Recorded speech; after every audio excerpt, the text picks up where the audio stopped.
Seonggok jagung.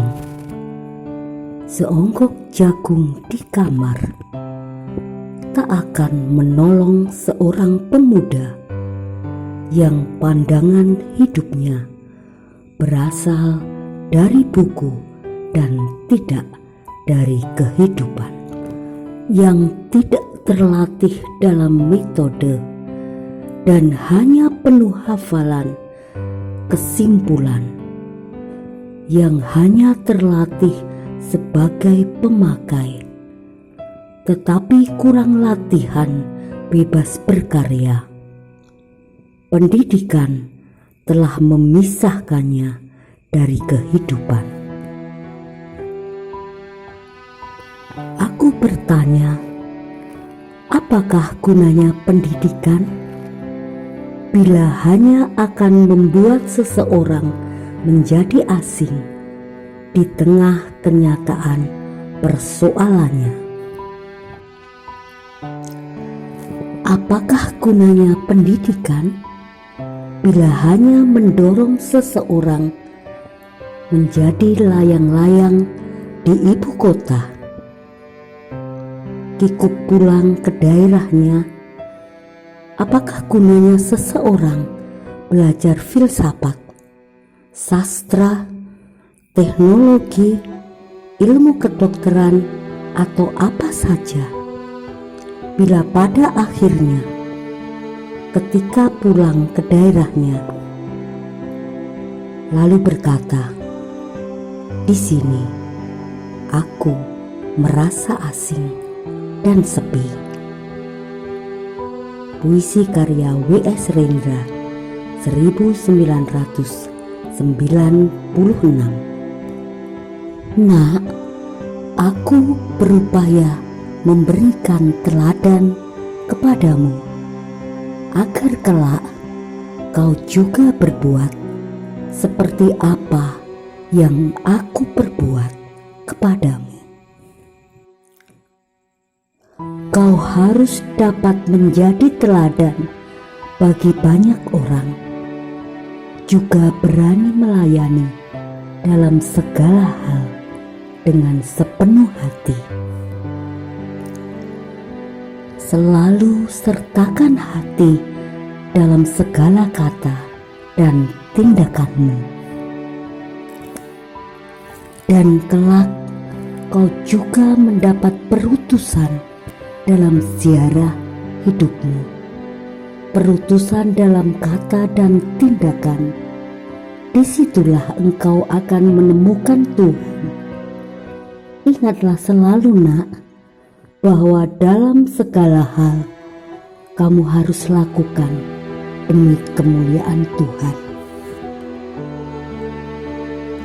Nak, engkau harus selalu rendah hati dalam kehidupan ini.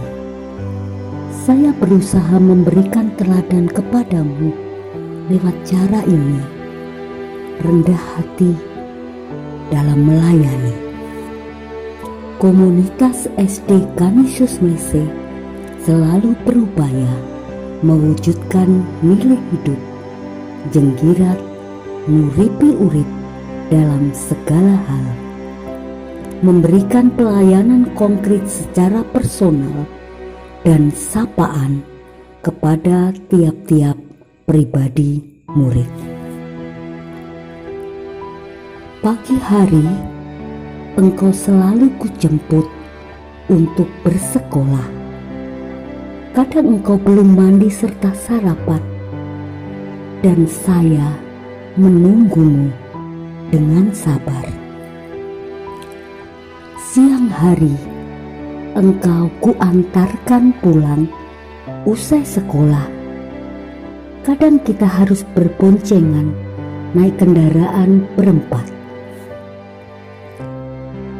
Kulalui jalan-jalan menuju rumahmu dengan fokus berkendara dan hati-hati di perjalanan. Terkadang engkau juga minta gendong, lalu kugendong engkau dengan penuh kasih. Terkadang engkau juga minta duduk di pangkuanku. Nak, aku juga sebagai ibumu saat engkau di sekolah. Saat engkau belum paham pelajaran dibanding dengan temanmu yang lain, saya setia dan sabar mengajarimu membaca, menulis, dan berhitung. Kadangkala engkau menangis dan sedikit bermanja, maka aku mengembanmu dengan ketulusan hatiku. Saat istirahat pun ku temani engkau dengan duduk bersamamu. Saat engkau mendapatkan imunisasi dan engkau takut dengan jarum suntik, maka aku mendekapmu agar engkau merasa tenang. Engkau berlari ke sana kemari dan tali sepatumu terlepas. Lalu saya bersimpuh di depanmu untuk membetulkan tali pengikat sepatumu. Saat engkau bilang, "Saya lapar," engkau kuberi makan nasi dengan lauk sederhana yang kumiliki. Saya juga bangga padamu, Nak, karena engkau telah belajar berbagi dengan makanan yang engkau miliki. SD Canisius Mlise selalu berupaya bahwa pelajaran dan pengetahuan selalu menyatu dengan hidup keseharian. Selalu berupaya menjadikan lingkungan sekitar sebagai sumber belajar. Pembelajaran tidak hanya dibatasi oleh dinding ruang kelas, tetapi menciptakan keseimbangan antara ruang kelas dan ruang alam. Ruang alam untuk membawa anak-anak merasa lebih dekat dengan Tuhan Sang Pencipta. Ruang alam banyak memberi pelajaran, melihat, mengalami, melakukan, merasakan, dan pada akhirnya akan memperoleh pengetahuan yang konkret, bukan pengetahuan yang semata-mata hanya dari buku yang dihafalkan. Sudahkah pendidikan menumbuhkan kegembiraan dan kemerdekaan bagi para murid sampai saat ini? Sudahkah pendidik bahagia dan berani berjuang demi pendidikan anak-anak bangsa?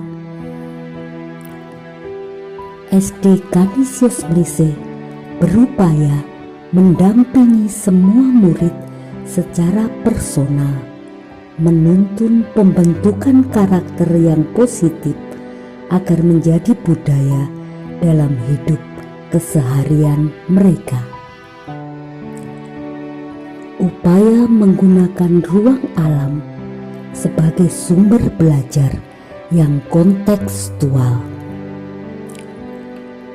Mari berpadu untuk jenggirat nguripi urip dalam segala hal lewat dunia pendidikan. Berpadu dengan bergerak bersama lewat merdeka belajar. Berpadu untuk maju bersama seturut peran masing-masing.